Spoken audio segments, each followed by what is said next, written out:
Guys, welcome to Clix Corner. I hope your year's off to a good start. So today I'm doing a video that I'd hoped to get out a couple of days ago, but I just haven't really had chance. Where I'm basically going to be talking about the 15th anniversary of Heroclix and the good and bad things.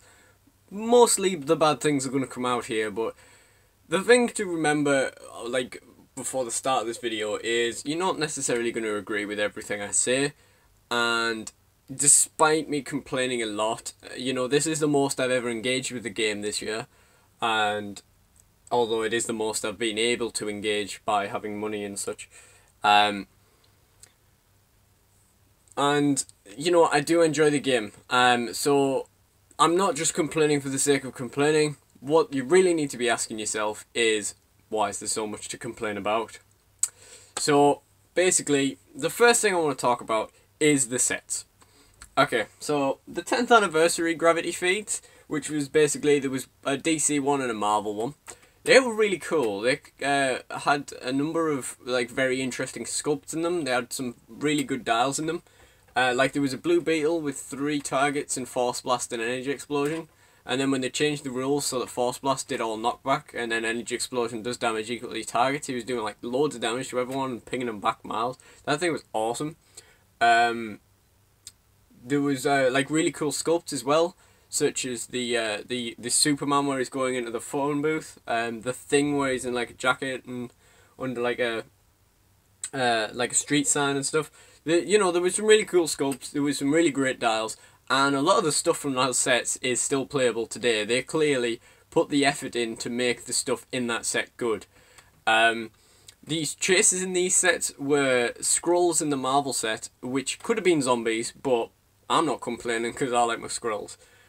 Because by the same token, in the DC set it was Black Lanterns. Now, as much as I don't like having Black Lantern chases all the time, these were really cool, and they were really strong pieces as well. Both the Skrulls and the Black Lanterns were really good. I think I only need 2 of the Black Lanterns and 1 of the Skrulls to have all of them. So yeah, the sets were really good. I didn't really personally buy into them because they just didn't really turn up on my local store at the time. But you know, people really liked those sets rather, and you know, I could definitely appreciate how good the set would have been if I'd been able to get any at the time. The 15th anniversary sets, on the other hand, were a bit of an acquired taste. They didn't really speak to me, and they didn't convince me to spend money I didn't have on the game when I started running out of money in the middle of the year. And there was, you know, lots of figure reuse, and, well, okay, let me just throw some statistics this year, your way. So this year there have been 11 Daredevils, 13 Punishers, and 15 Thors. Unless I'm a bit mistaken. Now, by comparison, Batman, Wonder Woman, Captain America, all depend on what you define as a Batman, whether it's a Bruce Wayne who is a Batman, or whether it's a Bruce Wayne, or whether it's anyone called Batman. They all have 10. Now, they're figures you basically see in every DC set because they're the mark figures. And Captain America is included in that, also on 10. So, even in this year, we have seen more Daredevils than Captain Americas. What is that about? That is insane. And I like Daredevil, don't get me wrong. I just have no idea how we could possibly need 11 of them. Also, there's only 9 Supermen that came out this year, unless I'm mistaken, of course, again. Which just it points out the problem. Now, I can understand there being a lot of Thors. It's been a big year for Thor. But 15 is quite excessive. I certainly don't think we need, what, 3 or 4 in What If set? We didn't need Thor in... See what I did there? In the What If set, personally. So there's a lot of sculpture use, and because of all the sculpture use and the sort of forcing in all of the different things that happen to various characters, there was a lot of What If stuff and a little bit of Elseworlds spilling over into other sets. So, like, a lot of the Thor set, like Groot Thor, Iron Rocket Man, could have easily been What If in the place of, like, various Thors and stuff, and we could have got other stuff in the Thor set. So it just felt like the whole Elseworlds What If thing was going on forever, because it was still coming out in, like, the Thor set. The main defining factor to sets in general this year is the distribution errors we've seen all the way up until, I'd say, the Thor set. You know, in in Defenders War, you could literally, and Elseworlds for that matter, you could literally get 2 bricks from the same store and they would be identical. And, you know, there's a lot of things we just never saw from that set in Locals because we didn't get the bricks that happened to have those exact figures in them.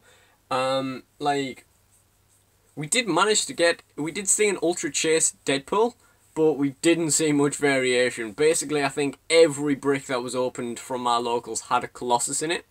Fair enough, it's a really good Colossus, I'm not complaining about that, but yeah, we're seeing the same figures all the time, and this was most of the year. It put me off Defenders War. I ended up buying it as singles, and I was ready to go ham on that set, and I suppose I did in the end, but I just bought all the singles.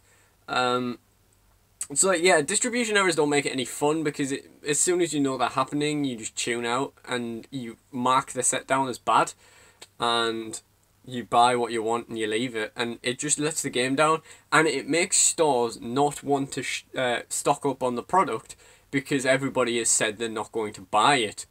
Like my store still has like a brick's worth of Defenders War just sat there on the shelves, and then like there's one shelf Defenders War, and then there's like every set since spawns in, sells out, and the Defenders War is still there. And there could be some cool stuff in there. If I had the money, I would buy out all the boosters like that just to see what's in there, but I haven't got the money. Factory errors as well also defined the season. My Thor Odinson turned up broken. There's been some Harley Quinn dials that just don't have anything on the actual dial part. Like the dial is in there, but like the base has no details on it at all. You know, we've seen a lot of bad paint jobs, bad sculpting jobs even. And, you know, just a whole bunch of factory errors this year. Again, I'm surprised I haven't seen any people complaining that their special objects in the Thor set didn't turn up. It seems like they got the Thor set more or less right. Or did they? Because it sold out immediately. And WizKids knew, and we knew, that it was going to be a massive set. And everyone knew it was going to sell out loads. And yet it still sold out. Because they didn't prepare for it, even though they knew it was going to be a massive set. Fair play, they did print it again, and you can see this from the different colours on the Flora Colossus and other various figures from the set. But it shouldn't have sold out in the first place, is my complaint. I mean, obviously you can't necessarily always have the supply there for the entire thing, but they knew it was going to be a lot bigger than more normal sets, so they should have produced more. And on that note, the Thor set was weird, like the Colossals in the Thor set, like Ms. Marvel, Carnage, really? I thought there was no way we weren't going to get a Colossal Destroyer. I don't know if that's ever even turned up in a comic, but I felt like it was definitely going to be a thing. And I would have thought it would have turned up at some stage, all the massive stuff in Thor and that. Another big grievance I have with the sets from this year is the insane meta pieces that have came out this year. You know, Goblin King, Pim Tank, Unimind. And they were all always going to be immediately rated, and this just pisses off everyone. I mean, it pisses off the people who had to play against them at the time. It pisses off the people who bothered to buy them. It's just not good. It's not good business practice at all. Like, Goblin King came out in One World a week later, more or less. And it's just... like, they made stuff this year that was just bound to die. Like, they had to do something about it all, because, well, can you imagine? You could have a team with, like, Unimind, Goblin King, Pim Tank on it, and it would be insane. Except all three of those figures are now being errated, rightfully. I don't think Unimind goes far enough, but I've spoke about that many times, but nonetheless. One thing my friend Dave really wanted me to point out about the convention exclusives, such as a Pim Tank, which cost people a lot of money and then got struck on the watch list, is the fact that the boxing ring works with a map that was a US exclusive. Us Brits getting left behind in Heroclix again. I think that many people could sort of sympathise more with me complaining about the game as much as I did, as much as I do rather, if they were also from England, because we just do not get good treatment from this game, and I'm going to go on to talk about that a bit more a bit later on.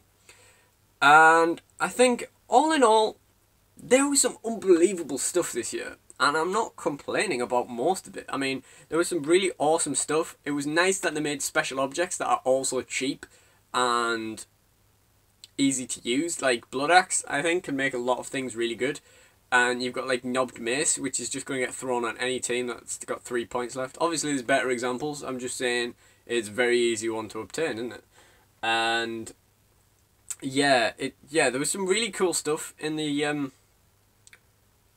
sets. Don't get me wrong, I've had a great year. I really like a lot of the figures that came out this year, but I think that they made a lot of good cheap pieces to disguise what a cock up of execution the actual sets were.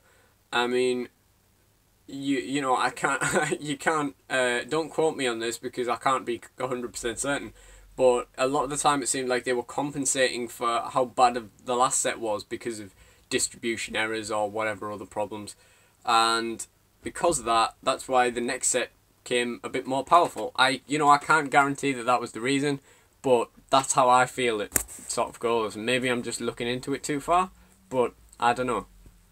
The last thing I want to talk about regarding sets is the price going up.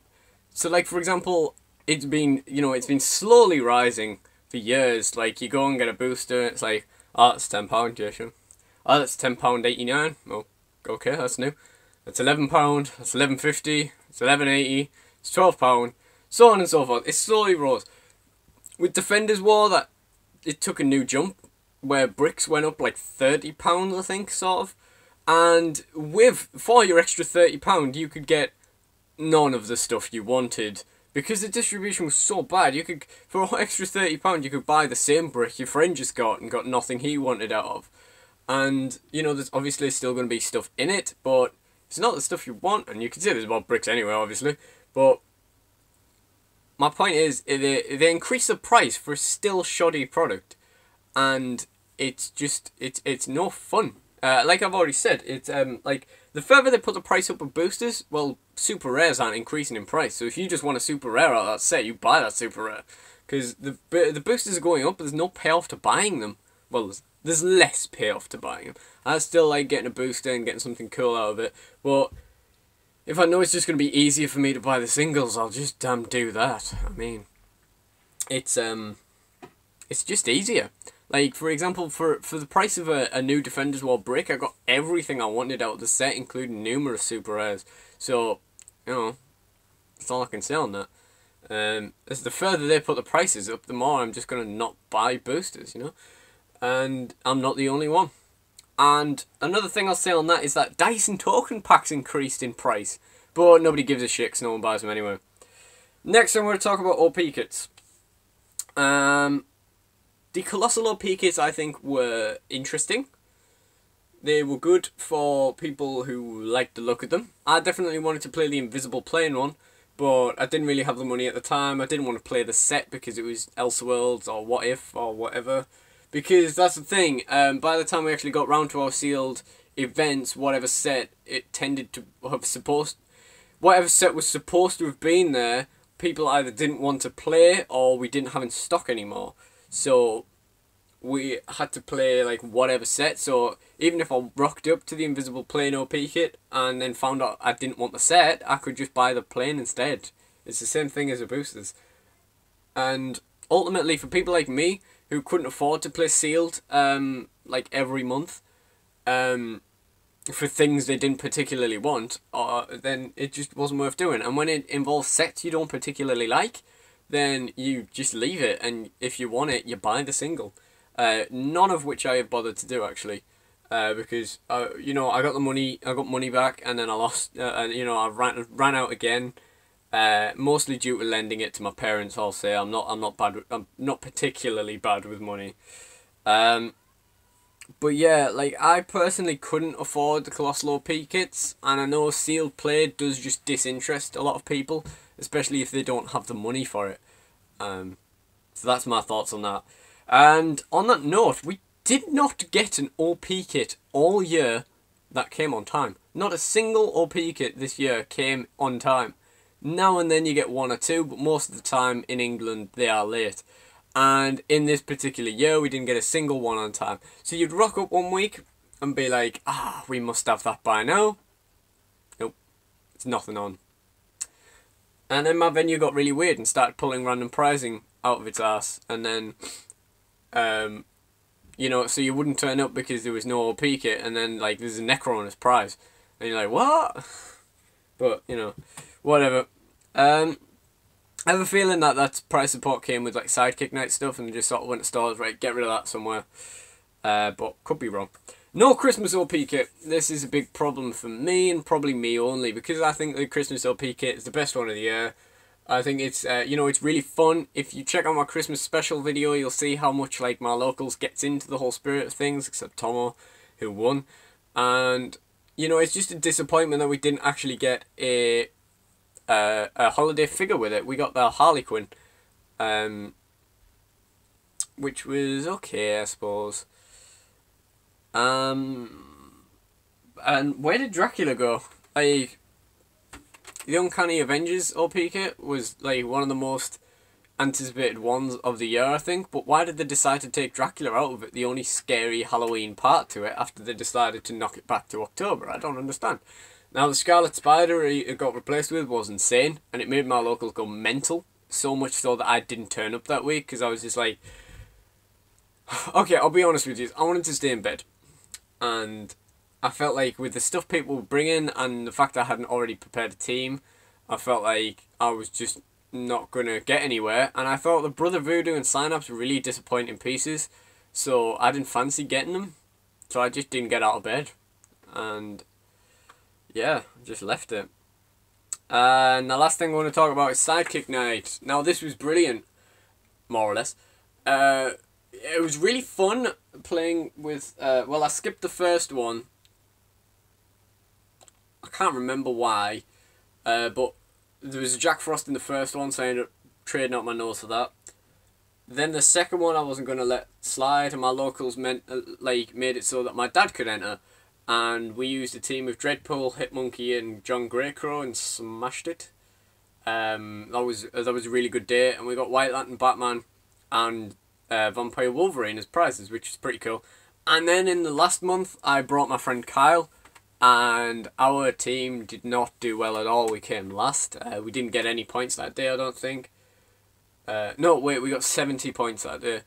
And that was really bad, but it was fun. It was fun teaching Kyle how to play like on the go. It was nice how like enthusiastic Kyle was for it. And we still got a Krampus somehow. People must have been disinterested. So by that token, because of that, I now have like all the Christmas figures. So in one way I can't complain about the Christmas OP kit too much, because I did get 2 Christmas figures this year. But it was, you know, it was a really fun time. It was a really nice idea. But the problem is, the same thing as why the prizing was good is the reason why the prizing was bad. Because, you know, there was all this cool stuff that you otherwise wouldn't have got, that WizKids, let's face it, were just trying to get out of the way. Although it was the only way I was ever going to get a White Lantern Batman and such, it's not worth having unless you're a collector, basically. They're basically giving new players out of rotation stuff, so they can't actually use it if they choose to enter a tournament. And that seems kind of crappy. I mean, I know it only came about because they saw all this stuff and thought, hey, we'll get rid of this. But, yeah.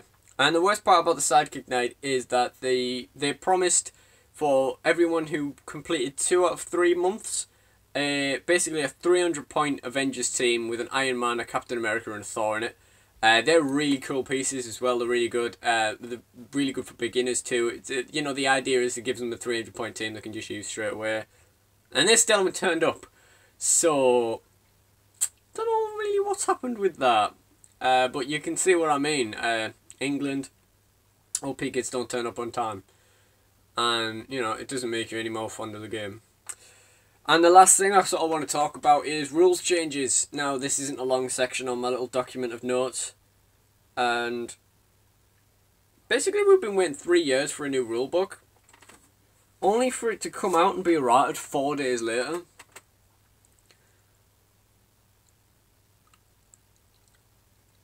That's WizKids. A lot of the rules changes didn't really simplify anything. Like, I think one of my least favourite ones is Passengers, because there was just no need to implement it on regular characters. There's no reason why they couldn't. I just don't see the point, you know? And there was like pointless changes like that to BCF. I mean, this is completely subjective, But my attitude on BCF is minimum minus your minimum damage minus 1. Basically means, is it minimum 1 as well? I don't know. But it basically means, like, when I have BCF on a 3 damage figure, I ain't rolling it, I'm just taking the 3 damage. Unless I, like, absolutely need to get the damage done. So in that case, it would have only done, like, it's 2 damage minimum. Which, you know, is okay to have the safety there, like, if I was to roll for it. But, like, that it's not going to be a 1. But then it's only a 2 anyway. Like, it doesn't really make a whole bunch of difference. And if you've got anything more than a 3, like, if you've got a 4, what the hell are you rolling blades for? Like, just take it a 4. I mean, come on. Unless you want to be like that incredibly cringy Deadpool title character and say, what is it? Something like, oh, why would you go for this damage? You could go for a 6 or something like that. It's, oh, that figure gives me physical pain whenever I read its card. So, all in all, putting the laptop down now. All in all, here's just what I think. I think that the 15th anniversary was an acquired taste. The actual 15th anniversary sets were for the people who were interested in those sets. For the people who like to get in 11 Daredevils and 15 Punishers and all that bollocks. See, I'm not massive on Punisher, to be honest. I mean, you know, I appreciate actually having them now that are usable, the shift and focus ones. But that's about it. I'm not bothered about having, like, loads and loads of Punishers. And, yeah. The set, you know, it's like Punishers, Doctor Stranges, Tony Starks everywhere. It's really boring. I think the other set would have been really good if it wasn't for WizKids being WizKids. Like, Defenders War should have been one of the best sets of all time for me personally, but the distribution errors completely killed it. And the chases were a bit lame too. I mean, no, like don't get me wrong, like, the chases were really cool, but, like, why would you make the Warbound Hulk a chase? Come on, throw me a bone, guys. I mean, yeah. There's plenty of people in our locals who wanted one of them and still don't have one. So, yeah. I think the 15th anniversary took the game to a new meta level. It changed what makes a good casual figure. Because they were already doing the thing where they were making everything cheaper, obviously. But they've sort of redefined how strong your backing characters are this year, I'd say. To a level that they didn't quite do with, like, Joker's Wild and Superior Foes. And it's very interesting, and it'll be interesting to see where it goes this year. Because I think in many ways they have redefined the game this year, and with the rules changes, and with the power creep, and just all the changes that have happened in what makes a figure worth what it's worth, and so on and so forth. All the new stuff that's came out, what the new standard of OP is, and, you know, all that kind of stuff. So I think the impact of the 15th anniversary on the game is going to be big. But I think it was a disappointing year at best. Like, the figures were really good, but everything else was terrible. Like, the execution of the sets was awful. And I don't think it's easy to disagree with that. Having seen various Elseworlds brick openings and stuff. Elseworlds, Defenders War, Deadpool, all that. Yeah, terrible. Terrible. Anyhow, let me know your thoughts on the 15th anniversary. There's probably loads more I could have said about this and just didn't think of, or no one else suggested to me. And yeah, I think that's everything I've got to say for today. Thank you for watching. Well, have a nice day. Goodbye.